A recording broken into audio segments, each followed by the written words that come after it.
यह कहानी उस लड़के की है जिसने अपनी मेहनत से बैंक में नौकरी हासिल की, लेकिन उसके ख्वाबों की चमक धीरे धीरे धुंधली होने लगी।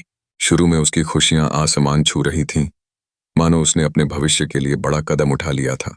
सरकारी नौकरी की सुरक्षित छत ने उसे सुकून दिया, लेकिन यह सुकून जल्दी ही कठिनाई में बदल गया। जैसे ही उसने कार्यक्षेत्र में कदम रखा, उसे महसूस हुआ कि काम का अनावश्यक दबाव उसके सपनों पर भारी पड़ने लगा।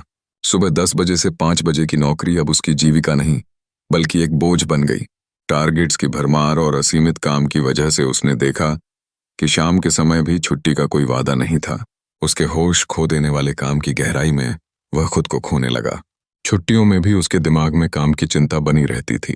कभी छुट्टी लेने का सोचा तो उस पर काम के लक्ष्यों की जिम्मेदारी लाद दी जाती। इसने उसे सोचने पर मजबूर कर दिया कि क्या ऐसी संस्थाएं वास्तव में अपने कर्मचारियों की भलाई के लिए हैं या केवल उत्पादन की गारंटी के लिए। यदि किसी संस्थान को तरक्की करनी है तो उसे अपने कर्मचारियों के मानसिक स्वास्थ्य का ध्यान रखना होगा, अन्यथा ये संस्थान एक दिन कब तहस नहस हो जाए कोई नहीं जानता। जो संस्थान मानवीय संवेदना को तक पर रखकर सिर्फ उत्पादन पर ध्यान देता है, उसका अंत निश्चित है।